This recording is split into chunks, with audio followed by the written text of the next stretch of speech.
Good evening. Welcome to the front line, everybody. And this chat about Israel at 60.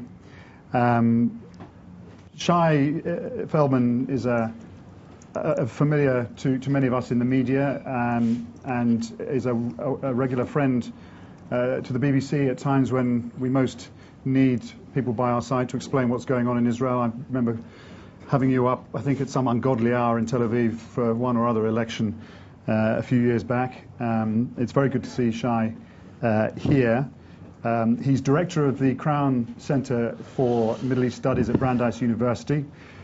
He was also, for a number of years, the head of the Jaffee Center for Strategic Studies in Tel Aviv. His expertise, I guess you would say, is in the areas of security. He's written on nuclear weapons in the Middle East, a couple of books on the subject, so we may come on to some discussion at some point of what exactly was going on in Syria late last year, and also on the peace process, so-called, and in particular the track 2 aspects of the peace process, the bits that don't always attract a great deal of attention. So I'm sure we'll talk about that also later on. And since the cameras are here, we probably won't talk about that. We'll push the boundaries just as much as we can. For anyone who hasn't quite grasped the significance of today, it was 60 years ago today that the Jewish People's Council gathered in a museum in Tel Aviv, presided over by David Ben-Gurion, who was going to become Israel's first prime minister, and not long afterwards, under the portrait on the wall behind them of Theodor Herzl, the founding father, prime mover of modern-day Zionism.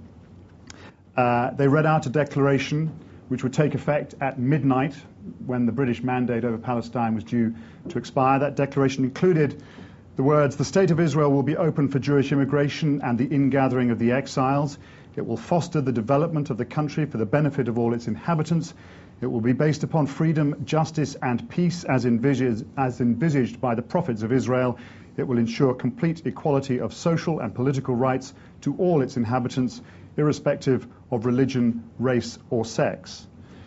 Within a few hours, the State of Israel, the new State of Israel, was recognized by the United States, a few days later by the Soviet Union. It is indeed a significant anniversary for Israel. A week ago, I had the great privilege of sitting in David Ben-Gurion's study in Tel Aviv, hosting a debate for the BBC World Service on pretty much the same subject. We called it Israel at 60, Has Zionism Worked? And we had a panel of Israelis discussing that and not always agreeing on what Zionism meant or indeed whether it had or had not worked. And I guess I'm going to start off by asking you, Shai, a very big question, which is, in your humble opinion, has Zionism worked? And perhaps you'd just like to preface your answer by saying what you think that actually means, Zionism. Well, it means two things. It means whether Jews have succeeded in the implementation of the project being having a sovereign state of their own, and committed to the idea of having a Jewish and democratic state in that particular neighborhood, and whether in fact that state, that sovereign state, was successful in its primary mission that you mentioned, which is the ingathering of Jews and providing them with a safe haven. And so one has to say that, when you look at Israel at its 60th, and I was, you mentioned Ben-Gurion. I've been thinking for some time now about this question of what would he say if he sort of miraculously could come and visit and assess this project that he presided over. And I would say that he would probably say that the project is incomplete in some sense. It remains a work in progress. in the sense that some of the goals and the objectives have not been fully met.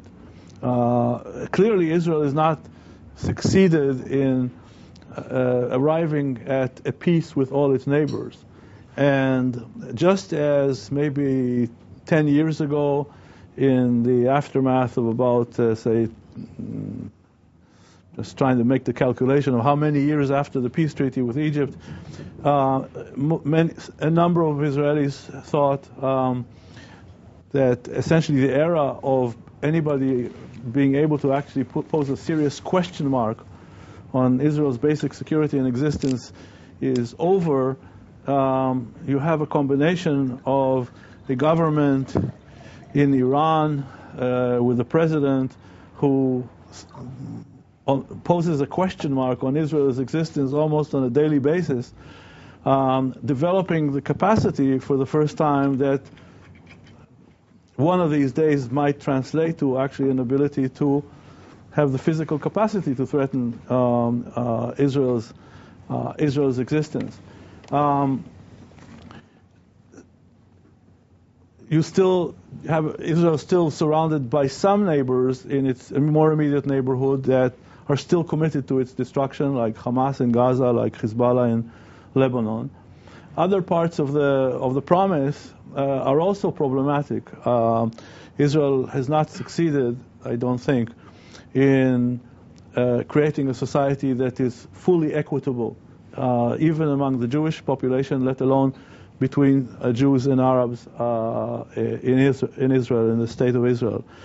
And certainly this open part of this project, which is the relationship between Israel and the Palestinians, those Palestinians that Israel found controlling since 1967, is again a part of an open file that has not been closed yet. So there are many aspects to this that Ben-Gurion, if he came back here for a visit, would have said, well, you know, you've really not closed all these files. But on the other hand, I think that there are other aspects of the project, 60 years after its launching, that you have to be almost blind and totally unobjective to not to see as tantamount to a real miracle. The fact is, and again, I'll just tick off some of them. Despite all of the problems that I described, next year Israel will be celebrating 30 years to the peace treaty signed with Egypt. It's already past. It's 31 years since Sadat came to Israel. It's the 30th anniversary of the first Camp David Accords, and next year will be the 30th anniversary of the peace treaty. A peace treaty that actually not only has held until today, but has held through some very tense times. The war in Lebanon, the first Intifada, the second Intifada, and so on and so forth. Next year will also be 15 years of peace with Jordan. A peace that exceeds in some dimensions what normally people refer to as peaceful relations. There are aspects of Israeli-Jordanian relations that amount closer to an alliance in some ways, and certainly, and again, some people might have found it almost counterintuitive that Israel would have today about 33 years of a different type of agreement with Syria called the Disengagement Agreement signed in 1975, which at least on the Syrian side has not really been violated significantly even once. So that's not something to disregard. Israel has had now an evolving alliance of the only remaining superpower with the United States. And that, of course, has minuses and problems involved, but also a huge plus. Israel has today a GDP, which is a gross domestic product, which is just slightly lower than all of its neighbors combined. And again, this is GDP that's produced by 7 million people, and it's just slightly lower, about $165 billion to about $204 billion the combined GDP of Egypt, Syria, Jordan, Lebanon, all of them with a population of about 100 million people. There was remember that the World Economic Forum, that body that does the Davos conference, or otherwise referred to as the Davos conference, published this thing called Global Competitiveness, or Global Competitive Index Report. And they have designated Israel at its 60th anniversary as one of the world's leading countries in technological innovation, number one in availability of qualified engineers in the world, number one for total expenditure on research and development, number one for business expenditure on research and development, number two for venture capital availability, number two for information technology skills, number three for flexibility and availability of workforce, number three for entrepreneurship and management, and I can read on and on and on. And this is a 60-year-old mini-state.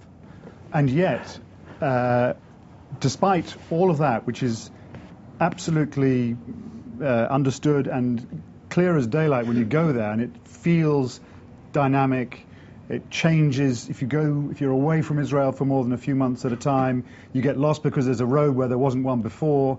There might be a new town built. It's an extraordinary thing to watch unfolding, and yet there is this sense of vulnerability and weakness. Amnon Rubinstein, centrist Israeli politician, wrote or was interviewed last year and described Israel as hanging on by a thread, a weak state in the Middle East.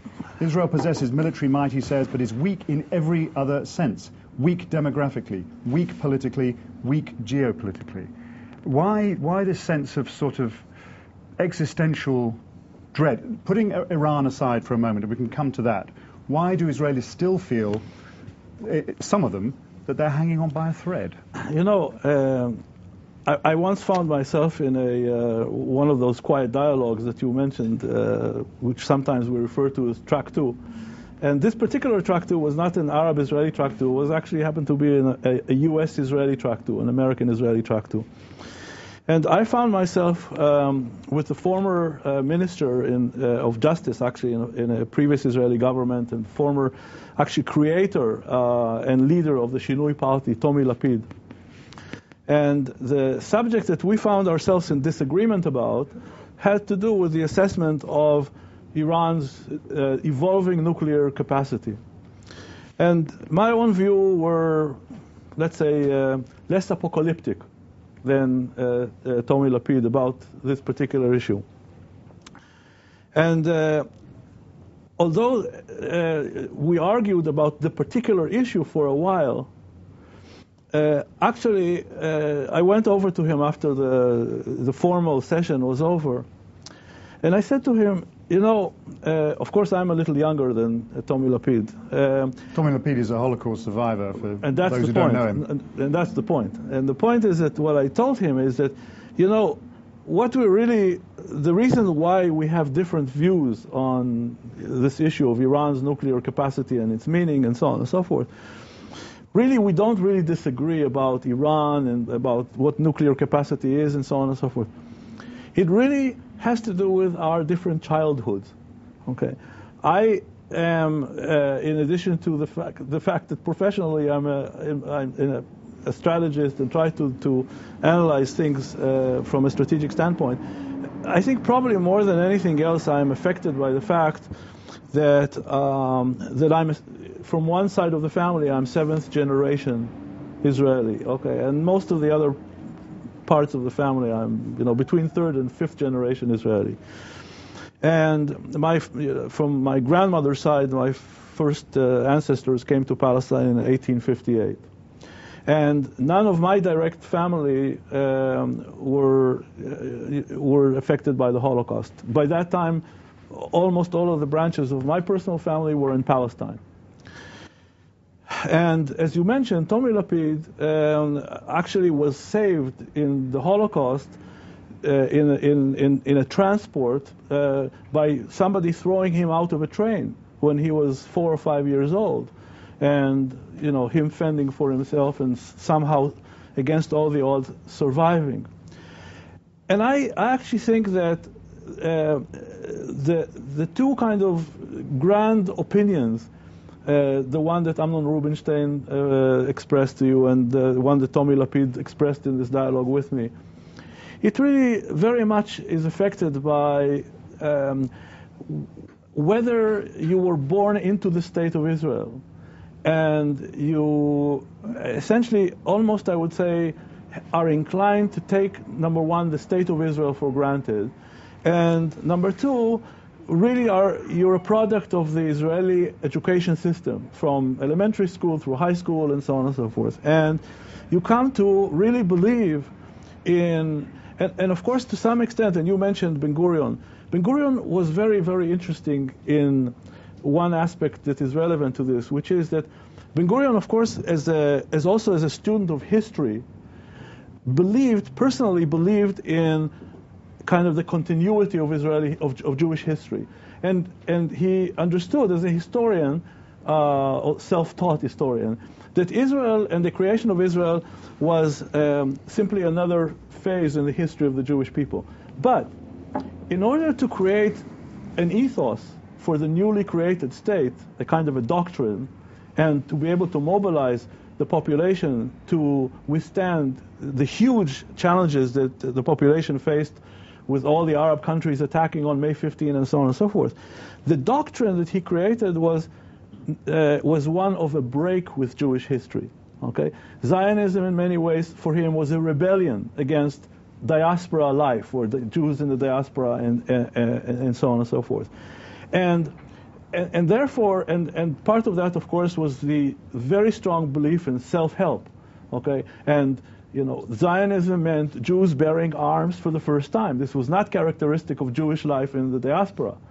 So those of us who kind of was born into the state, born into the education system of the state of Israel, I think were born with a sense of self-confidence that the previous generation, especially the previous generation that did not grow up in Palestine, it's not characteristic of my grandmother who was born in 1900 in Palestine, okay, but it is characteristic of those who came from Europe, experienced the Holocaust, and whose formative experience was the precariousness of Jewish life. They see the reality today through this prism. And I tend to see the sources of strength. They see the sources of vulnerability. Now, that doesn't mean that they are completely blind to the sources of strength, and that doesn't mean that I'm completely blind to the challenges and vulnerabilities, but I think it affects the proportionality, the ratios with which you, and the weight you attribute to the remaining, to that part of the project that's still work in progress versus what has been achieved. Well, let's go back to what you described at the beginning as the primary mission. And I think something that many Israelis would regard as the primary mission, which is the ingathering of the exiles. And in the course of a week or 10 days driving up and down Israel before doing this discussion last week, we met people who were arriving and settling for the first time. And I must say, I was incredibly struck by the extraordinary optimism and idealism that still exists among young Jews coming to Israel from Brazil or America or Russia or wherever they're coming from. Today, it felt rather comparable to the sort of idealism which the first Zionists came imbued with. So clearly there's still a sense of a driving ethos. But there's also a sense that, as one historian put it to us, we're not quite there because we're still not the majority of Jews. There are still a plurality of Jews living outside Israel, not inside. And only when that is reversed, only when the majority are here, will this project have succeeded. And some people would say only when they're all here will the project have succeeded. I think that actually, in that sense, I would place the incompleteness of the project not so much in this issue of whether everybody is already there, because in the end of the day, Zionism was really, again, primarily a response to anti-Semitism. and the idea that in the end, the only real response, viable response to anti-Semitism, well, first of all, it was based on a certain simple analysis that said anti-Semitism, the basis of anti-Semitism is the minority of status that Jews are suffering all over the world. And therefore, the commitment to create in one corner of the earth a state where Jews would comprise an absolute majority. And we have to, in this discussion, and we have now a discussion in Israel on what does it mean to be a Jewish state. Actually, it's interesting. For Ben-Gurion, it was almost a statistical concept, which is a Jewish state has to comprise a state comprising an absolute majority of Jews. He didn't dwell that much, again, partly because he saw the state as a break from diaspora history, on this issue of what makes a Jewish state Jewish. What is going to be Jewish about that Jewish state? You don't find a lot of references to this aspect in Ben-Gurion's writing. But my point about this is that what I think does characterize this consensus of what I would describe as social democratic Zionism is the commitment, whatever the definition is, to build a state that would be Jewish and democratic. And in that sense, I think that the fact that we have not resolved the conflict with our Palestinian neighbors, that we have in this piece of land between the Mediterranean Sea and the Jordan River a number of millions of Palestinians that are legally continue to be under Israel's responsibility and control. And the challenge that this continues to place, and in an increasing way because of demography, to the concept of a Jewish and democratic state, I would think that, for my mind, this is the most worrisome aspect of the incompleteness of the project, rather than the issue of the relationship with the diaspora. But it was interesting because, again, I mean, you mentioned something before I planned to raise it myself, and this absolutely mirrors the experience we had last week, which is that there's only so long you can hold back the Arab question in any discussion about Israel today. And there are many people who I think who agree with you and say that both in terms of Israel's relations with the Palestinians, but also Israel's relations with its own Arab population, these are absolutely the foremost and most pressing issues at stake. A number of people have said over the years, and one of them was the rabble-rousing Rabbi Meir Kahane, Israel can be a democratic state, Israel can be a Jewish state, but it absolutely cannot be both. And there are a number of people who would suggest that that paradox is one that Israel still hasn't found a way of resolving. Well, but in sharp disagreement with Meir Kahane, I think that the way I would say it is that as long as Israel finds itself in control over a number of millions of Palestinians against their will, Israel cannot be both a Jewish state and a democratic state. If you grant these millions of Palestinians full political participatory rights within the state of Israel, that version of the one-state solution, then of course Israel will no longer be a Jewish state, because the demography creates a situation where where Arabs will comprise very quickly a majority. If you deny them, then Israel is no longer a democracy. So that's why I think that what happened what happened in the last few years, which of course is reflected also in the politics of the leadership of people like Sharon and even Olmert making this huge transformation in terms of their ideological commitments, is a growing consensus in Israel that for Israel to restore and to maintain its character as a Jewish and democratic state, the Palestinian state that before that was seen almost primarily through the prism of a threat has become an imperative. Okay, and I think that's where the big opinion change in Israel has taken place, and I think that to some extent, when Prime Minister Netanyahu, right, as a leader of Likud, as essentially the inheritor of Herut, of the inheritor of the Jabotinsky's movement, when he signed the Y River Accords, no matter how limited that accord was, but that was a situation where the prime minister leading that part of the camp signed off 13.1% of the territory to Palestinian control. In my view, that ended the grand ideological debate. Okay, now then the debate shifted to the margins, but it in a sense expressed a growing consensus that for Israel to remain a Jewish and democratic state, a Palestinian state is inevitable and is an imperative. But even putting the Palestinians of the West Bank and Gaza aside for a moment, just looking at pre-1967 Israel, a state in which about 20% of the population is Arab, how democratic can a Jewish state be for them?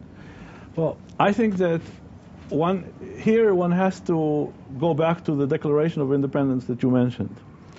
And in looking at that basic commitment for equality, you have to then differentiate between the Arab residents of Israel's individual rights versus collective rights. The commitment has to remain that Arabs living in Israel are entitled to full equality as individual citizens and full residents of the State of Israel. But at the same time, there is, of course, an inherent contradiction between the commitment to have a Jewish state and the Arab minorities' collective rights, completely different from their individual rights. And yes, to some extent, the fact that this particular state is very unique because it was established to solve and to respond to a very unique problem, it creates an inherent tension. Arabs will never have collectively within the State of Israel, that minority that you're referring to will never have as a collective the same rights that the Jewish majority has. The State of Israel's commitment has to remain, however, and we have not reached even that point, of doing everything. Israel has not done everything it can to ensure the Israeli Arabs' individual rights. But you're describing a country which is doomed to discriminate. Well, but again, discriminate in what sense? This is the issue. In what sense? In the sense that if the idea of equality as a collective is that the parallel to the Jews' right of return to Zion would find an equivalent of the Palestinians' right of return to inside Israel, the answer is no, because if you have that, Israel ceases immediately to become a Jewish state. If you're talking about the fact that Arabs residing in Israel should have the same rights as citizens, participatory rights in the political system, access to education, access to the economic benefits, to the fruits of everything that I described earlier, then the answer is yes, they are entitled and they must be entitled, and Israel has an obligation to ensure that they enjoy all of those forms of equality as individuals. But I mean, if you spend any time with Israeli Arabs, and we spent a little bit of time listening to their stories while we were there, you get an extraordinary sense, even among people who are successful, of being utterly lost. A very successful gynecologist said, my son came home today, and this was at the start of the kind of week of celebrations leading up to the 60th anniversary, and he was crying because he said, I don't have a flag. I don't have a flag. Now, of course, that to us seems utterly fatuous. But to him, to this kid, and to him, this was troubling. He said, we don't have an Israeli flag. But Paul, think about the alternative. If you ask the same, I bet if you ask the same, especially if you're talking about highly educated part of the Israeli Arab society and so on and so forth, if you gave take a relatively large, largely populated town called Al-Fahim, close to the 67 lines, okay? Go to even the more educated part of the society, of the population in Al-Fahim, and give them an alternative. And the alternative is you have the option of totally, in that sense, normalizing your state, having a flag, by redrawing the boundaries so that al-Fahim will find itself within the Palestinian state. Of course, they'd say no. Of course. Which means that all that means is that they recognize that being an Arab under the current typical Arab regime is not a particularly desirable thing. It doesn't mean that they feel comfortable in the state of Israel, because they're deeply uncomfortable. That's what I said originally, that this, or a few minutes ago, which is that this part of the equation the tension here is inherent. There's no way to resolve this tension, okay? But what I'm saying is that the response that you'll get from Arabs in al-Fahim still tell you something still significant, which is that here, when they have to prioritize between something that will, in a sense, normalize their collective rights versus the cost that they will have to pay in terms of their individual rights, they prefer their individual rights in Israel than to move to a situation which will normalize their collective rights. It means that in terms of how they vote with their feet, they give priority to the individual rights. Beyond that, and again, I go back to this obligation. The Israeli obligation is to do everything possible in a way to improve their individual rights, and to, in a way, to make it easier for them to say, well, you know, we're sacrificing something, we're gaining something else. But we don't have a complete. This part of the file is inherent. It'll never be hermetically closed. Just before I throw things open, I want to just touch on one other subject, and it relates to what we were just talking about. We've separated out Israeli Arabs and Palestinians, but at the moment, of course, everything is entangled, and it is entangled because, for various reasons which we probably don't need to discuss now, after 1967, Israel found itself succumbing to the temptation to settle civilian population in the West Bank and Gaza. That population has gone, but in the West Bank it remains, and it continues to grow, and it grows faster than the Israeli population in Israel proper. It's a problem. Two Israeli writers, Edith Zertal and Akiva Eldar, have written a book, Lords of the Land, about the settlement movement and about the history of it. And they write, and I'll just quote this, deception, shame, concealment, denial, and repression have characterized the state's behavior with respect to the flow of funds to the settlements.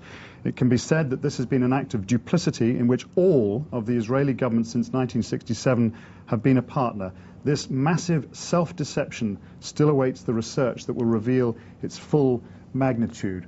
Are they overstating the importance, the extraordinary damage done to the prospects of a settlement between Israel and the Palestinians by the settlement project?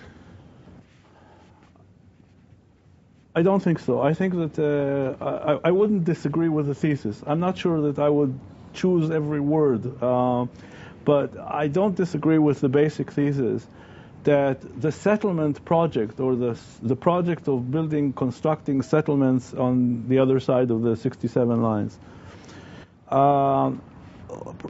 presented essentially an enormous challenge to the ability to maintain Israel's character as a Jewish and democratic state by creating a separation between where Israelis reside, and where Palestinians live and reside. So I don't have a major problem with that. I think that most Israeli governments, if not all Israeli governments, in the post-67 period, have, in a sense, in one way or another, have allowed this to continue. I would say that among the different governments, I would say both Labour and Likud governments post-Oslo are in a way more surprising than pre-Oslo governments, only in the sense that with the Oslo Accords, it already became clear that historically we have embarked on a process of divorce. And if you accept that, what is the logic of continuing settlement construction beyond the 67 lines? Where I would take issue, however, so I don't, when you take that sentence, as long as it is, I don't have a problem with it. And I don't even have a problem of analyzing the sentence and its implications on the 60th anniversary. What I do have a problem with is a kind of almost obsessive focus on this part of the equation, and in almost and I would say without giving the proper weight and the context of this problem, which is to say, where is it in the bigger picture? Okay, and when I say the bigger picture, it means all the other aspects of what can justifiably refer to as a miracle of what was achieved in that little piece of land in those 60 years. I singled out in some of the comments that I made, and you responded to that rightly on the economics. But we're in the city of London, one of the cultural centers of the world. And I think that as far as assessing the miracle of the state of Israel, aside from these very impressive numbers of the GDP and GDP per capita 12.5 times of Egypt and so on and so forth, I think that a not less important aspect of this miracle is just opening the newspaper, in a Friday newspaper in Tel Aviv, any Friday newspaper in Tel Aviv, and seeing what goes on culturally in a single week in a metropolitan area that's slightly smaller than London. So I think in terms of how many symphony orchestras, how many theaters, how many chamber music, how many books get printed. I mean, you already quoted 4 or 5 different Israeli authors. The number of original fiction that is produced in Israel on a yearly basis. So, and I don't think that. And the funny thing is, I don't think when I say things are taken sometimes out of context and sometimes out of proportion, it's not only by outsiders looking at this enterprise. Most Israelis don't give themselves credit for what has actually been achieved during these 60 years. And they focus in their discussion, and it's almost inevitable that when you gather in private homes on Friday nights, you focus on that part of the project that's unfinished business. And you don't really stop and say, wow, look at the situation. I mean, as I said, you visit Israel quite often. I don't know how many cities in the world can say we have as many first-class restaurants as Tel Aviv does. But it's partly, this young generation of chefs that have been, have trained in France and in England and other places and so on and so forth. This is part of a picture. And the result is, and this is the funny thing is, and that's another aspect of this, that the same Israelis that complain themselves about these aspects that you described, you ask them, how do they rate the quality of life in Israel? They rate it very, very high. And it's almost surprising that a state that continues to have the same security challenges that you mentioned earlier, found itself in a 34-day war only a year and a half ago, the recipient of non-stop Qassam rockets from Gaza, you ask people who have been very successful in the high-tech sectors, Israelis in the Silicon Valley or near where I am sometimes spend some of my time in Boston, and they're coming back. And you ask them, why are you coming back? The standard of living in Israel, after all, is not as high as you can buy in the United States. They say, yes, but the quality of life is higher. And I say this is part of a picture that sometimes Israelis simply vote with their feet along their sort of implicit conclusion, but it never sort of fully becomes part of the discourse. This part of the miracle doesn't really become part of the discourse. Well, just before I throw it open, just one statistic which somewhat bears out what you were just describing. In a recent opinion poll, 40% of Israelis believe the country faces the serious threat of destruction, but 83% said they were satisfied or very satisfied with their own lives. And some people are a bit worried that in some ways Israelis are becoming rather more individualistic and just getting on with their own business, and very successful business, much of that is. Can I make a small comment on that? I saw this in the Israeli press. This notion of the atomization of the society, and part of that is this notion that that people are losing their sense of collective responsibility. It's very interesting, but if you look at how reservists behaved when they were called up in 2006, the Israeli Defense Forces, as other defense forces around the world, have certain indices for mobilization. So 100% is usually not really 100%, because it's 100% of what they expect people to kind of show up. So it usually is 85% or 90%. So you get this very odd number where units are called up and they actually 108% showed up. Now, I'm only saying this because it's an important dimension of collective responsibility, right? It's people saying, hey, there's a problem, I have to, and people found themselves, in the gathering areas of reserve units when actually they weren't called up. So again, I think that it's not only outsiders. Israelis are often giving themselves a bad rap and almost predicting their doom prematurely. On that note, I've been promising to throw it open for a while. I'm going to do that now. We've covered a lot of ground, but there's plenty more that can be covered. Sir. Professor Feldman, Britain was instrumental in creating a Jewish homeland via the Belfer Declaration. Ever since that time, do you think that Britain has been even-handed in its political attitude towards Britain and the media attitude towards Israel?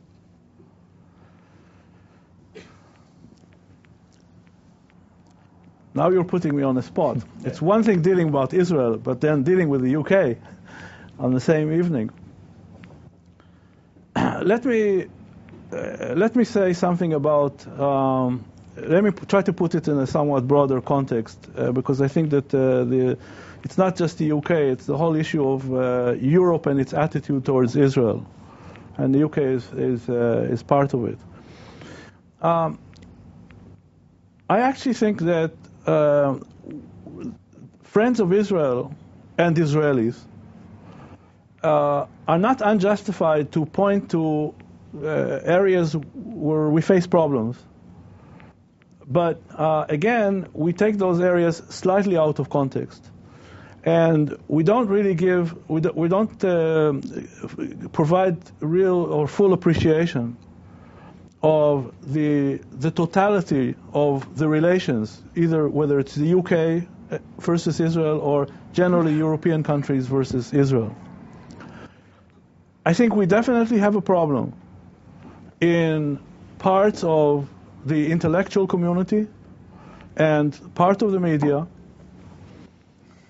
where the lines get blurred between what I would personally and subjectively consider perfectly legitimate criticism of Israeli policy, whether I agree with that criticism or not. Two, raising questions about the very legitimacy of the state. Two,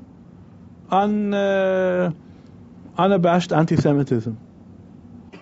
And some of the criticism, both in terms of its text and its texture, in terms of its of the written word and the music that accompanies it, sometimes betrays a slide from one to the other, and we have a problem. And things are, as I said, often taken out of context. Often the bigger picture is neglected. Often the issue of what instigated policies, what brought them about, is completely ignored.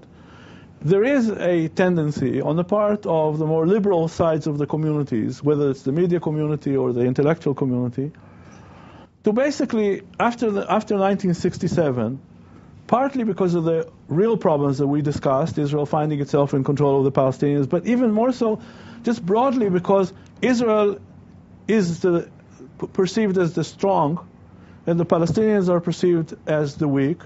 There is almost a gut reaction to justify almost anything that the weak does, and almost every mean that the weak decides to employ.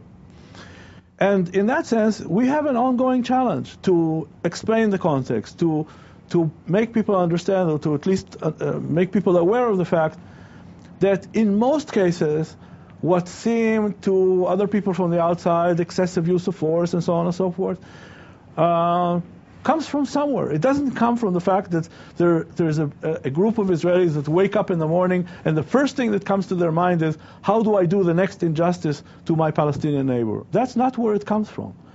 And that, unfortunately, requires an explanation. However, I also have to say, this tendency on the Israeli side and also on the part of Israel's friends in Europe to see Europe is antagonistic to Israel. If it's, you asked about the UK, and that's just part of the bigger picture, as I said.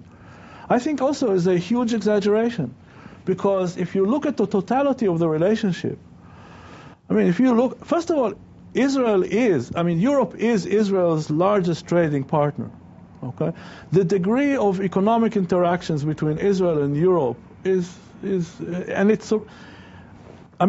today you've reached a point where it's much more difficult to get a business class ticket to Israel than a tourist class ticket to Israel, because of the number of business people that fly all the time to Israel. But again, one indice is to look at the op-eds that are published in the more liberal newspapers like The Guardian and The Independent, and sometimes even to get. It's okay sometimes also to get irked by some reports of the BBC. It's certainly okay sometimes to get irked by some statements made by members of the academic community. But at the same time, there is a whole dimension to these relations which go completely and totally unreported. And that is the relationship between the defense communities of the countries involved, whether it's the UK or France or Germany and so on and so forth, and the state and Israel and the Israeli defense community. And that is because there is a recognition, which believe me, you will not find in the pages of The Independent. There is a recognition that in the end of the day, there is also a strong commonality in the challenges that we face, that Israel faces on one side, that some European countries face on the other side. But that aspect of the relationship is non-existent. And because it's not reported almost anywhere, or at least not frequently, it's outside of the mental map, whether it's the Israeli mental map or some European, especially European Jewish mental maps. So there is a tendency to in a sense, overinflate the negative dimensions and to completely ignore the positive.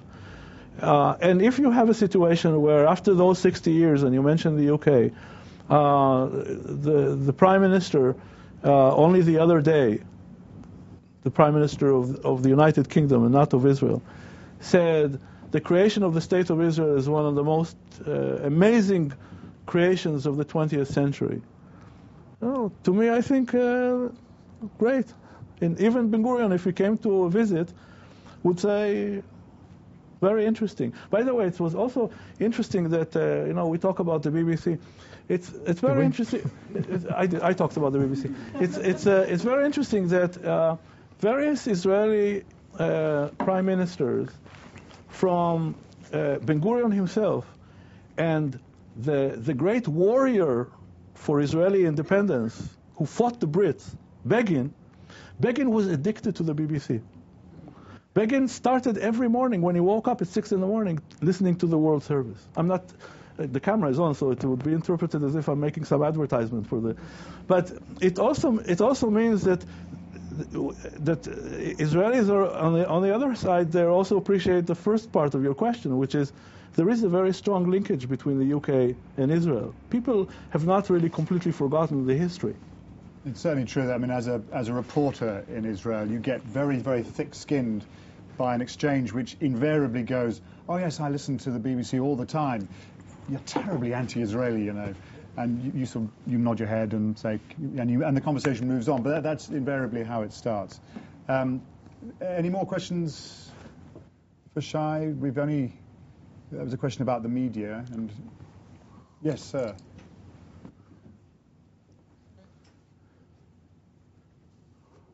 Yes, Colin Bicklow, City University, and former bureau chief for Reuters in Israel. It's all very well to celebrate the achievements and the miracles and everything else, but we still seem to not have any indication of where one goes from here in relation to the two-state solution. How can this two-state solution even exist so long as Israel goes on allowing settlements? And even if it stopped allowing settlements right of this day, how can you create a state with those settlements that are already there? At some stage or other, somebody has to grab the nettle. And the real problem seems to be that nobody actually wants to grab this nettle.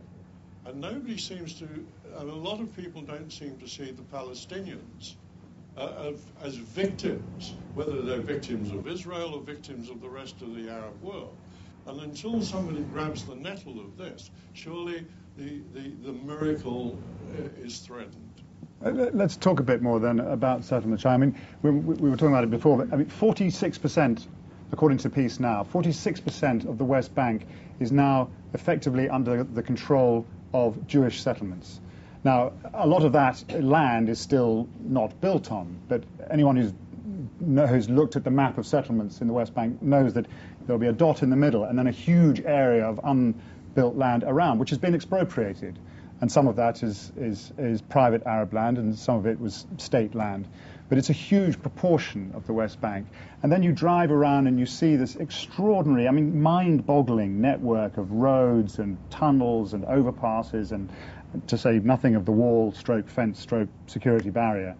It becomes almost impossible to see how these two communities can be pulled apart. And I'm just wondering, is this because successive Israeli governments simply cannot, because of the makeup of Israeli politics, take those decisive steps? Or is it because, frankly, everyone in their heart of hearts agrees that, well, you know, if we carry on like this, maybe we'll get away with it? No, I don't accept the latter interpretation. First of all, you know, I don't want to get into an argument about the numbers, but if I just take a number of dimensions of this, in my view, the security fence, in addition to what it was meant to provide in terms of Israeli security, and I think it's not so easy to argue that the security fence did not already contribute to something. And of course, there's a debate how much that versus other means that have been used during the same time frame. But I don't think it's easy to argue that the security fence has had no effect on the terrorist challenge to Israel, if you compare what we're witnessing nowadays with all its problematics to what we experienced in the height of the Intifada. But the point about the security fence that is often neglected is the fact that, in my mind, the psychological dimension of the security fence, psychologically, the security fence has created and has imprinted in Israeli minds the fact that there is an Israel which is on the Israeli side of the security fence, and that whatever is beyond the security fence is not Israel. Okay? If it were otherwise, why would the settlers have been so opposed to the building of the security fence? Because they understood that for the vast majority of Israelis living in pre-67 Israel, this would mean that Israelis have essentially accommodated themselves to the idea that in the end of the day, there is a difference between what's on the Israeli side of the security fence and what's on the other side. And as we both know, the numbers are not that. If you take the left-wing organizations, or let's say more pro-peace organizations, they would say their numbers are somewhere between 7.8 and 9.2, something like that, percent of the territory of the West Bank is on the Israeli side of the fence. So, in other words, between 90 to 92% of the territory is on the other side of the fence. And that now is connected to the question that you asked. In my view, in the end of the day, everything that is on the other side of what will ultimately be the borders, and nobody said that the borders cannot be closer to Israel than the security fence. As you know, in various locations where the demarcation of the fence was appealed to the Supreme Court, the fence has already been moved. It's been moved so many times that one of your colleagues on the Israeli side, Nachum Barnea from Yediot Achronot, observing these changes in the demarcation, said, "Why don't you put it on wheels?"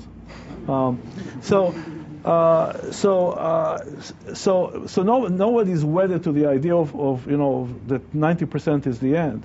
But I don't have any doubt, and I think that also was implied by Olmert's pre-summer 2006 conversion plan, that all the outposts and all the settlements on the other side would have to be removed.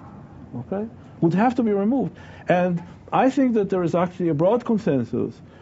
Again, when it comes to dealing with the demarcation of the final boundaries, that those areas where there are settlement blocks and where Israel would essentially ask for those areas to be annexated to Israel would have to be compensated for the Palestinians. And of course, there is an argument because the Palestinians say not only 1-to-1 in quantity but also 1-to-1 in quality. So but of course this is part of the negotiations. But I don't think that there's a big debate as to how ultimately, where ultimately this gets resolved. I mean, I think that part of this is a big puzzle, and you're asking, why has it been going on, and why certain things.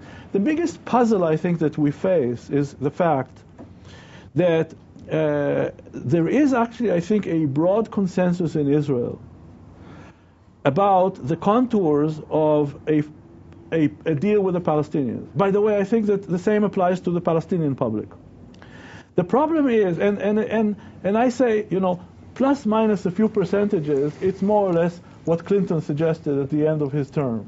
Again, plus minus 2% here or there, whether it's the territories, whether it's refugees, whether it's Jerusalem, and so on, plus minus 2%. The problem, of course, is that nobody has the foggiest idea how to get there. How to get there, not only, again, there's, in your question, I think it came out, in fact, your question came very well sort of on the background of the previous question, because you only emphasized my feeling that, that because Israel is the strong, then there is an implied assumption, automatically assumed and taken for granted without actually questioning so much the merits of this assumption, that if one side is the stronger side, it has the primary responsibility for solving the problem. And I say, in the end of the day, whether you're strong or weak, it still takes two to tango. Okay? And there are complications in the Israeli domestic political system which makes this difficult. But there are huge, huge problems on the Palestinian side as well. I mean, a total fragmentation. And the thing that really worries me is that in a situation where you see the other side is a strong side, and you say, well, it's imperative upon the other side because it is strong to do X, Y, and Z. And I say, and you go back to the beginning of our discussion, if the founding fathers of Zionism would have taken that attitude, the Jews would have never had a state of their own. If the Zionists would have always waited for somebody else to solve their problem, in this case the British Empire, because the British Empire was strong and ruled over this area. And here is the problem, which is that this is so endemic to the continuous discourse that we have with the Palestinians, that because you are now the strong, the discussion so much focuses on the grievances. And I say, if the Jews who came out of the ashes of the Holocaust would have remained obsessed with the grievances, rather than wake up in the morning and ask, how do we get out of here? Okay? I mean, look at just arguing for the rights of the Intifada. If the Palestinians rose like the Israeli, like the Haganah and everything else, then this would give them some sort of focus. yes, but don't forget that the struggle to create a Jewish state was conducted within the framework of the various partition proposals, whether it was the Peel Commission report in 1937 to the partition plan of 1947. In other words, from the very start, the struggle for Jewish independence, right, was seen as not contradictory to the concept of an Arab state in Palestine. Okay? The problem is that it's only when Fatah or the PLO made the transformation in 1988 to accept the two-state solution, there were grounds for an attempt to resolve the conflict. And now we face the same problem with Hamas. If Hamas would have been able to explain to its constituency and to Israelis that what they are really struggling for is to succeed where Fatah failed, which is a state that the Fatah fails to materialize for the Palestinian people, but a state that doesn't imply automatically the extermination, not physical extermination, but the extermination of the concept of a Jewish state, then it would be a different story. But what has Hamas done in the last 2 years? Once Israel withdrew from Gaza, it had an option. It doesn't mean that it didn't have an option. It had the option of behaving in a way that would affect Israeli public opinion in a way that would incentivize Israel to continue the process of getting out of the business of controlling Palestinians. What instead did they do? Continue the struggle. Send Qassam rockets to the other side. Not say, look, we have an unfinished business with you because you still didn't open the Rafah crossing and there's still not a port and so on. That's something else. On this we can argue. But Hamas did not withdraw one iota from its ideological commitment, and that's backed up by continuous. So what would be the effect of this on the Israeli public? The Israeli conclusion, rightly or wrongly, the massive sort of consensus at the center of the map was, look, every effort on our part to get out of this business is responded by, they're chasing us, okay? Just like Nasrallah says, no, it's not about South, this is about Jerusalem. So you have to ask yourself, is the other side conducting itself in a way that is, make it easier to solve the problems that we mentioned? So that's why I'm saying, I'm not saying that Israelis, and the Israeli side is not free of responsibility. But I'm saying that there is such an intent, there is such an almost reflexive tendency, which, by the way, in my view, is very unhealthy to the Palestinians, to immediately excuse every misconduct by the fact that they're the weak and they face the strong. Because this excusing of every Palestinian behavior just because they're weak really almost releases them from the responsibility of soul-searching and asking themselves, are we following an optimal strategy or not? And they're not. There was a hand up at the very back. If you could just wait for the microphone to arrive. Hello. Hi. A couple of questions. One regarding the comment that you made about Hamas and them continually firing rockets.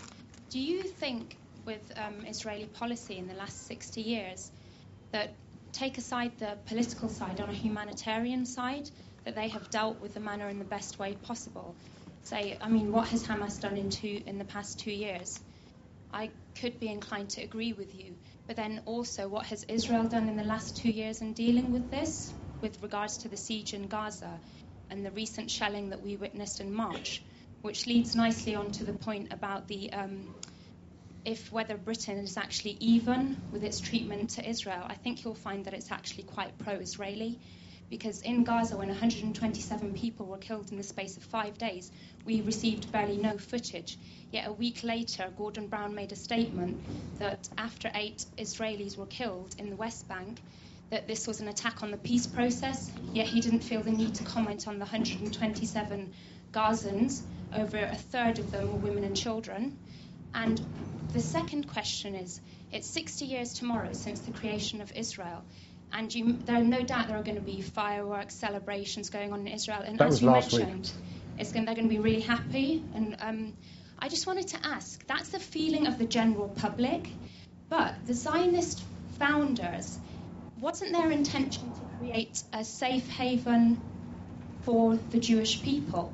And have they achieved that 60 years on? Aren't the strategists, like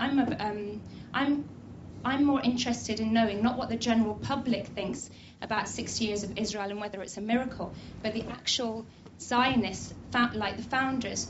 Are you really happy with where you are now? Have you achieved your ultimate goal of creating a safe haven in amongst your neighbours?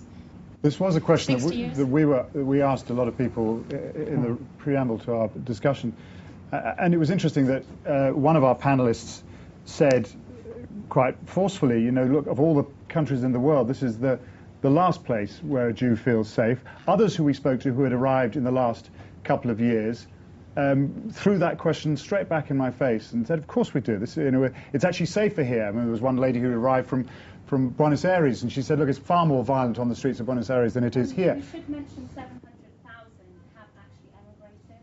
Well, there is a constant ebb and flow of Israelis to and from Israel. That's beyond doubt. I mean, I think it, you know, I guess if you've arrived as an idealistic young Jew from abroad in the last couple of years, at a time when the security barrier has actually delivered security in the kind of Israeli heartland, you can be forgiven for thinking this is actually a fairly safe place to walk the streets. And it is a question of lifestyle, a kind of lifestyle where in certain places you can, you know, leave your door unlocked. And, I mean, one doesn't want to be completely naive about it, but, you know, there is something about the quality of life in Israel that is quite appealing in that sense. And others who've experienced more and have been through waves of violence have a slightly more jaundiced view of whether this is indeed a safe place for a Jew to be. Well, I would just say that, first of all, there are two ways of looking at this. You know, one is, again, it goes back, if you try to, you know, sort of ask me to take a more dispassionate and maybe even detached way of looking at this and reflecting on whether that part of the Zionist dream has been accomplished. And I go back to some of the points that I, you know, made earlier. And at the end of the day, Israel has a peace treaty with its southern neighbor. It has a peace treaty with its eastern neighbor. It has a disengagement agreement with Syria that has not been violated once in the last 33 years. One of its, at least, opponents, one that in fact has visited it with 41 missiles during the Gulf War, namely Iraq. From a narrow Israeli standpoint, Iraq is no longer a military threat. There is an emerging different challenge called Iran that has to be dealt with. So that's not to say that the file is closed. But I would say that judging, and of course there is a perception among Israel's neighbors that there are certain capacities that Israel has which ensure its ultimate survival. Okay? And the Arab neighbors of Israel are smart enough to distinguish between difficulties that the Israeli Defense Forces might have in South Lebanon a year and a half ago in counterinsurgency operations, and what the Israeli Defense Forces might be able to do to them if a serious security challenge were presented. Okay? Bashar Assad, it's not accidental that Bashar Assad has been sending signals through almost every conceivable channel in the last few months that he's interested in renewing peace negotiations with Israel. If the Israeli deterrent would have deteriorated to the extent that some Israelis, let alone others, thought after the summer of 2006, and, you know, some doom and gloomers on the Israeli side, you know, were sort of looking at this and saying, oh my God, you know, the Israeli deterrent has deteriorated and so on and so forth. Well, then President Assad of Syria should have just waited for the next 5 years, 10 years, 20 years, until this whole Zionist entity would have completely crumbled, according to those, prophecies of Israel's declining deterrent. So that's not the case. Assad is sending those signals because he understands that there is a big difference between Israel's capacity of dealing with Hezbollah and what will be the outcome of a direct military confrontation between Syria and Israel. And that means that strategically, and I'm again talking at this level, strategically, Israel is more, to the extent that there is such a thing as a safe haven, Israel is at least a safer haven than other places. Again, does that mean all the aspects of the file have been closed? No, there are certain challenges that remain. But I would say, as Paul mentioned at the beginning, I moved 3.5 years ago from being director of the Jaffee Center for Strategic Studies to create a Crown Center for Middle East Studies at Brandeis University, 20 minutes from the center of Boston. I can tell you there are neighborhoods of Boston that I feel terrified about the idea of entering into. They are war zones, if you just follow the local news in the Boston television. I don't know of a neighborhood, now with the sole exception of the last few months, Sderot, that in Israel, that I would say I'm deterred from traveling through or spending or walking through and so on and so forth. So everything in life, nothing is absolute. It's all relative. Relative to, and again, we have to remember, the Zionist ethos developed on the basis of the historical experience of the pogroms all the way to the Holocaust. Is the state of Jews living in Palestine, in Israel today, are they safer than the experience in the diaspora that led to the creation of the State of Israel? My answer is unequivocally yes. Shai, what about the first half of the lady's question? She talked about Israel's strategy vis-à-vis Gaza. I mean, the withdrawal from Gaza was not exactly a very magnanimous business. It was presented to us in the media as a great kind of Jewish psychodrama, rather ignoring the fact that this was unilateral. Settlements were basically demolished. There's no kind of attempt to sort of say to the Palestinians, okay, we're leaving this now, we made a terrible mistake, make what you will of this. And as many Palestinians would see it, you left the prison, threw away the key, and then were surprised when the Palestinians weren't eternally grateful. I just wonder whether the manner of the disengagement and Israel's attitude towards Gaza since have at least contributed. And I don't want to remove the responsibility from Hamas of the barrage of rockets, but I just wonder whether you feel Israel has acted wisely. Well, Israel is a democracy, and this system is very imperfect, except it's marginally better than the other alternatives, but it definitely produces imperfect policy outcomes in which there are always compromises. And I think that there have been many mistakes made in various facets of Israeli policy, including the issue of how exactly we withdrew from Gaza. By the way, also how exactly did we withdraw from South Lebanon? The issue is, the next question though is, how much of this was controllable? Okay? For example, now there is a debate that says, look, of course, what did you expect when you withdrew the way you withdrew from Gaza? You the Israelis decided not to negotiate your way out. You imposed this unilaterally. You gave the feeling to the other side that you don't care about what the other side. Okay, fine. This is legitimate criticism. But you also have to ask yourself, did in the summer of 2005 Israel have a negotiation option for withdrawing from Gaza? Who on the other side was willing to negotiate with Israel? You're talking about Hamas, and everybody's sort of asking oneself, why don't you engage these guys? As if these guys want to engage you, because for the other side to engage you is a monumental ideological compromise. They have to accept you. They have to recognize the fact that you exist to engage you in these kinds of negotiations. I mean, there was an address. I mean, it was an imperfect one, but there was a Palestinian president who was not Yasser Arafat, So, I mean, they weren't completely. It wasn't a completely a vacuum. There was an option, at least, to negotiate the withdrawal. And what control did that president have on developments in Gaza? I mean, after all, you saw what happened afterwards. The balance of power within Gaza. Israel did not create. It may have contributed in the 70s to developments that eventually created Hamas. But Hamas was not an Israeli project in 2005, right? And the fact of the matter is that Fatah, although until the coup of June of last year was nominally in control of Gaza, it was not de facto in control of Gaza. Okay, it did not, despite all the problems, create a different incentive structure for Israel to have a different attitude. Because, okay, let's say that Israel made a mistake. Let's say that the manner in which Israel decided to disengage unilaterally, closing the gate and throwing the key to the other side. Okay, but many of these things were reversible, right? The fact that Rafah crossing is Rafah crossing and so on and so forth, all of this was reversible. If messages from the other side came and said, look, you're out now, we can cease our violent struggle against you, okay? Now, you have to understand, we're closed in. We need to be opened up. We need the airport that you agreed to in the mid-90s. We need to have the port. We need to have access to Egypt and so on and so forth.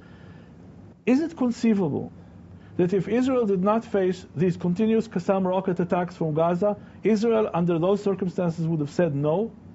I just don't see this. Why would Israel have said no? I mean, Israel accepted all these things in the mid-90s. Why would it said no now? So again, it's not to say that Israel has not made mistakes in the manner in which it did what it did. But all of these mistakes were reversible if there was an interlocutor on the other side that was interested and had a policy of affecting the Israeli incentive structure in a positive way. That didn't happen. So again, I'm just saying, not trying to excuse any Israeli decisions, but saying the other side has some responsibility. And again, this sounds a bit patronizing, especially if I discuss this with my Palestinian colleagues. But somebody mentioned at the beginning the history of Israel and the UK and Israel and the British Empire. If you look at how the Zionist leaders conducted themselves in the 20s and 30s and 40s, it was all about how to affect opinion here. Because the Zionist leaders understood until the middle of the Second World War, where they figured that the focus moves to Washington. Okay?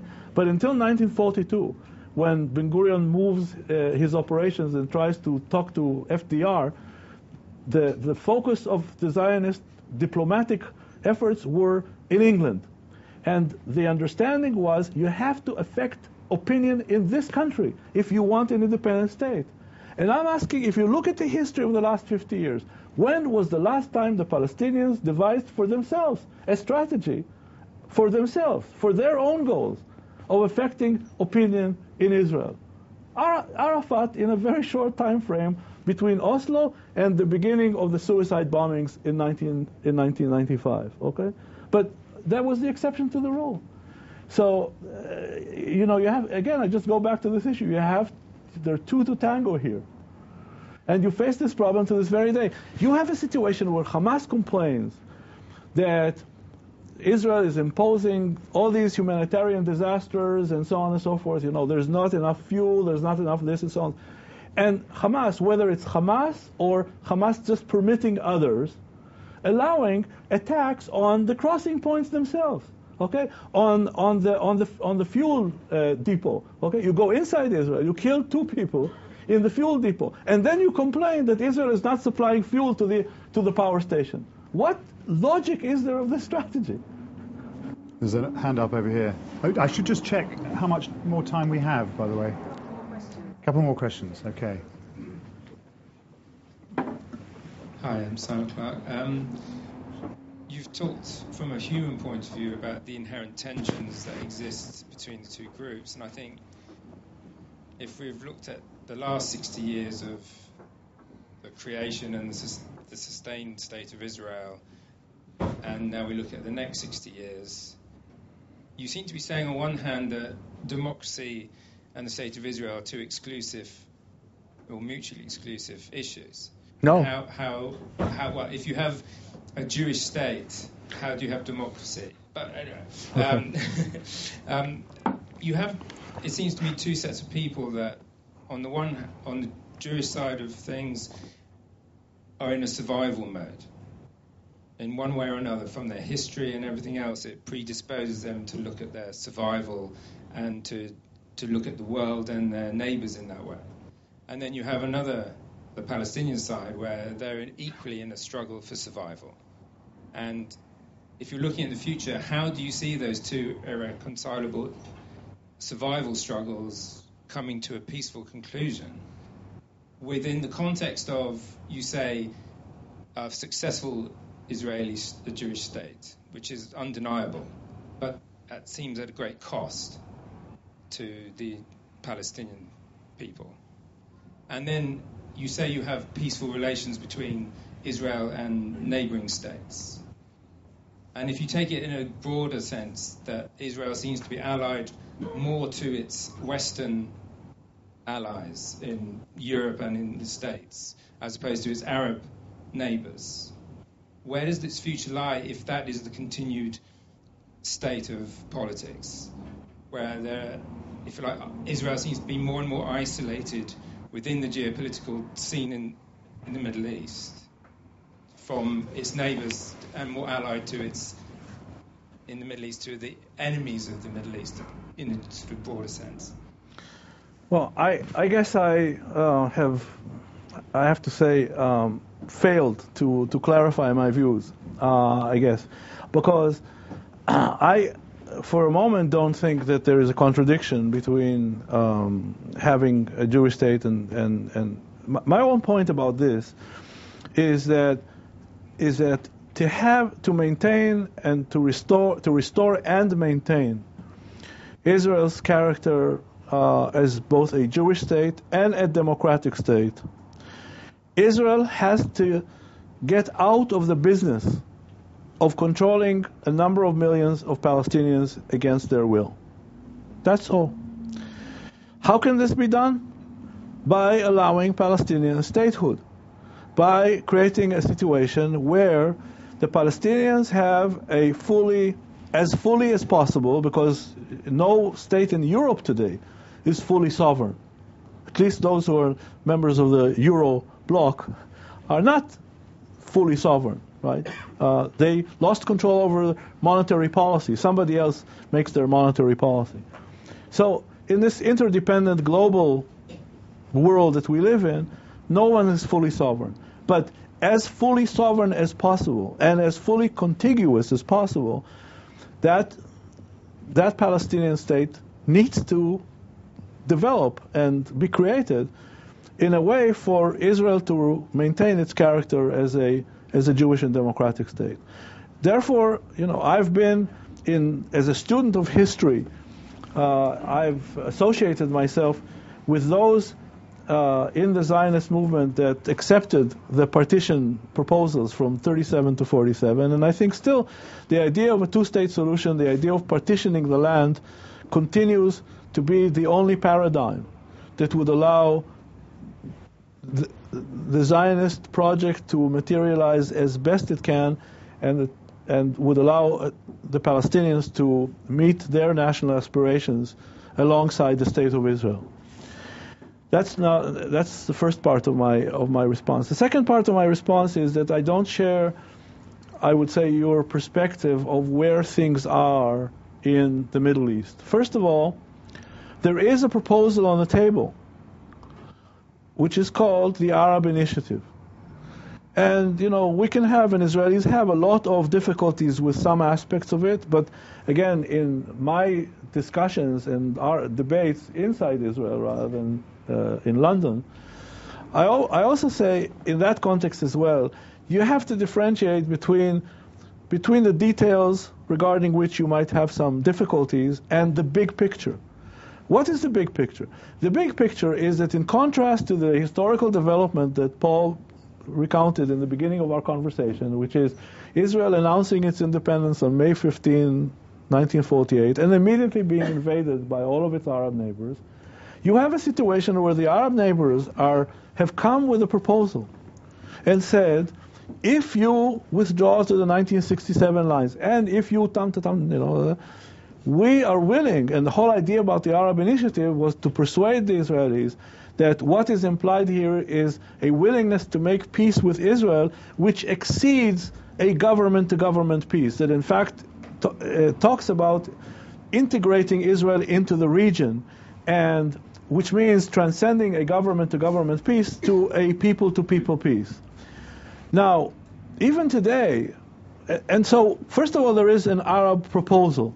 This is a different story, a different environment than the one that existed before, right? So that's number one. Number two, this notion Israel is part of the West against its Arab environment.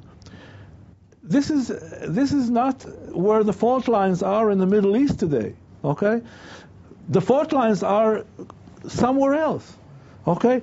You have a situation where President Mubarak of Egypt says a few weeks ago, Hamas has brought Iran to our doorstep. Saudi foreign minister yesterday says, the Tehran is responsible for what happened in Beirut in the last week. These are the new fault lines, okay?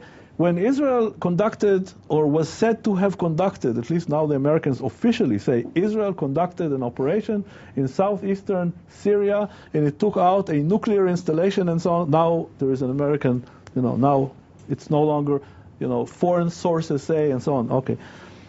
What happened? What was so unique about this operation?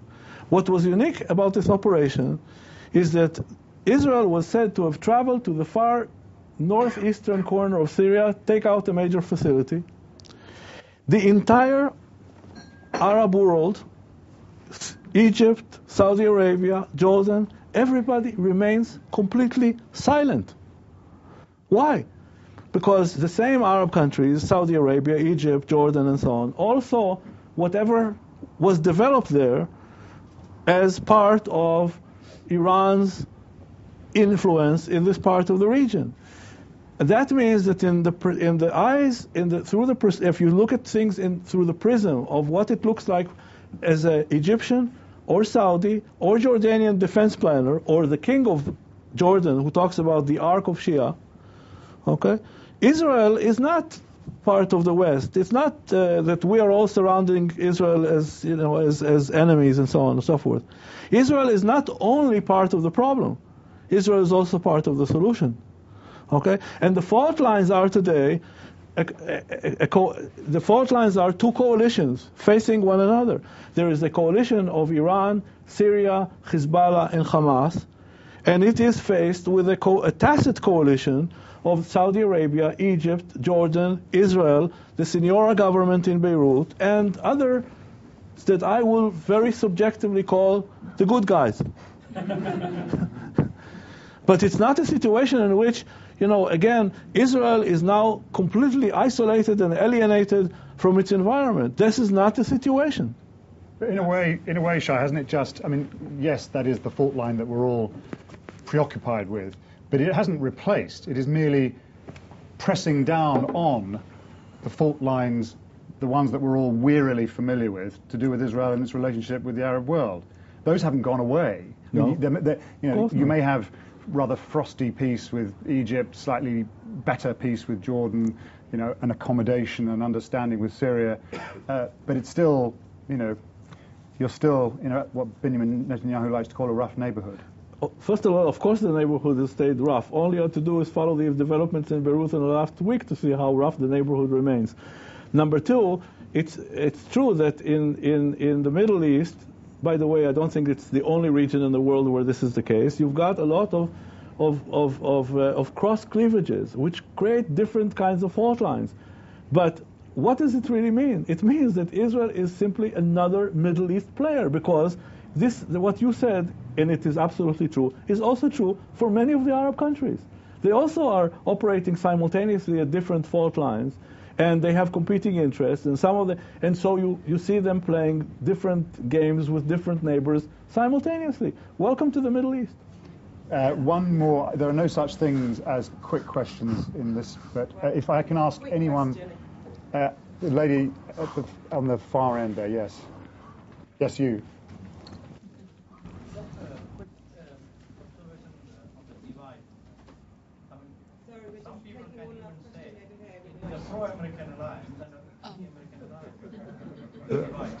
Yet another fault line, but let's let the question. Right. You kind of preempted my question because I was about to pick you up on the promise of picking up on the tantalizing tidbit of the raid on Syria. But speaking about Lebanon, I mean, what happened over the last week, I think we all pretty much know. I've got a twofold question. Firstly, to what extent would you see it as an opportunity for something better from your perspective? And secondly, in your mind, what's more important to Hezbollah, control over Lebanon or continued ability to harass Israel? Question that I think a lot of people are wondering. I'm not sure if Hezbollah has ever really adequately answered the question. What's it there for? Well, I think that Hezbollah has been facing this dilemma since the Israeli withdrawal in May 2000. Because as long as Israel controlled parts of South Lebanon, there was internal Lebanese legitimacy for the continuation of what is defined in the Lebanese discourse as resistance, and that also means that and because of this more or less broad consensus of the legitimacy of the so-called continued resistance, this is what allowed Hezbollah to essentially derive the exception to the Taif Accords, which stipulated the disarmament of all the armed militias in Lebanon. The only reason why Hezbollah was the only group in Lebanon allowed to continue to have its own militia is because there was a legitimacy provided to the idea of continued resistance. Now, once Israel withdrew from South Lebanon, and the UN announced that Israel is in full compliance with UN Resolution 425, there was an issue of, so under those circumstances where there's no longer a logic of resistance, what is the continued justification for you having your private military force? So, of course, for the next 6 years, we know Hezbollah tried to concoct the idea of the Shaba farms to blow it to completely, totally out of proportion, in an effort to justify the continued exemption. But as it faced the so-called national dialogue in 2005 and 2006, they came under increasing pressure because there were fewer and fewer Lebanese that were willing to give this exemption to Hezbollah just because of this Shaba Farms issue. Which is actually Syrian territory anyway. Which is, well, again, the Israeli understanding was this is part of the territory that Israel conquered from Syria in the 67 war and not from Lebanon.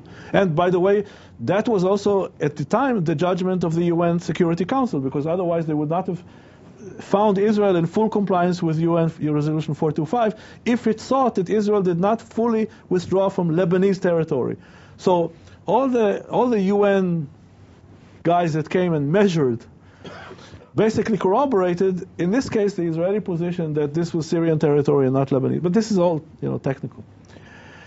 The other, we have to remember one more thing, which is that to justify the continued holding on to this private military force, the militia, and so on and so forth, Hezbollah had to make a commitment to the Lebanese population that these weapons will never be turned against other Lebanese.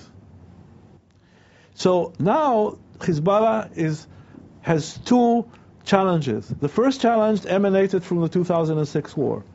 Because there has been a vast, let's say, large number of Lebanese, particularly the Sunni Muslim Lebanese, who said, excuse me, you have to decide what kind of a game are you playing. If you are part of the democratic game, you participate in elections, you have a representation in parliament, you then enter a government, that's great. But then you can't have an independent, a completely separate policy, separate from the state. You have two ministers in the government, and you decide to launch an operation which then escalates to a 34-day war, which nobody decided upon. Who exactly authorized you to launch an operation that would bring about this war when you have two ministers in the government that never bring any of this to government discussion? So already had a situation where after the war, Nasrallah had to apologize to the Lebanese, even though they built alongside this narrative of victory, and to say, if we had anticipated how Israel would react, we would not have launched the attack that we did in July 12. Now, the attack on Hezbollah's legitimacy for holding on to the private militia, the criticism that was leveled against it after the summer 2006 war is compounded by the fact that Hezbollah has now, for the first time, used its militia, used its weapons, and turned it against other Lebanese to seize control over neighborhoods of Lebanon. And now I think that whatever victory, yes, Nasrallah has registered a tactical victory in the sense that he succeeded in forcing the Sinora government to rescind the two decisions that were made to seize control, de facto control over the airport in terms of what goes on in and out by replacing whoever was said to be controlling the airport, the international airport in Beirut, and to cede back the decision to not allow Hezbollah to have its separate communication system. So he succeeded, and Hezbollah succeeded in forcing the Sinora government to take back these decisions. This is a tactical success. But in my view, in the long range, the strategic price of turning those weapons against Lebanese and essentially forcing the government to accept that compromise, in the end of the day, it will complicate Hezbollah's position in Lebanon and not make it easier, because of the fact that it completely took the rug under the previous commitment not to turn the arms against other Lebanese, and it crystallizes the dilemma that you asked, and there is no clear answer to this, because what these two decisions and the reaction that they've had in Lebanon create is that people now ask the Lebanese ask Hezbollah exactly the question you ask, which is, decide, what are you about? Do you want to be another player in Lebanon, or are you committed to fight Israel to Jerusalem, to which you are ideologically committed? And here the problem is that whereas there has been a broad consensus in Lebanon that Hezbollah is justified in trying to get Israel out of Lebanon until it withdrew, most Lebanese don't want to ruin their prospects for peace and prosperity and a good life, and believe me, the Lebanese, only second to the Israelis, love a good life, for this completely unrealistic goal of, quote-unquote, marching to Jerusalem. All right, so much for quick questions. That don't have quick answers. We must leave it there. We've not talked at all about Annapolis or the role of Tony Blair in rescuing Israel from the Palestinians and vice versa. And the fact that we haven't mentioned either of those two probably speaks volumes. I'm quite glad we didn't go there, frankly. But as Shai says, the awful truth of the matter is that everyone knows perfectly well what the basic contours of an agreement between Israel and the Palestinians are, and everyone's known it for a while. It's just the hideously complicated business of getting from where we are now to there. And I'm sure we could probably meet in 5 or 10 years and ask ourselves the same questions. I don't feel hugely optimistic about the immediate prospects. But anyway, thank you very much, Shai, for coming and joining us here at the Frontline Club. It's been a very lively discussion, and thank you for fielding those questions, some of them difficult ones, with characteristic good grace. Thank you. Thank you.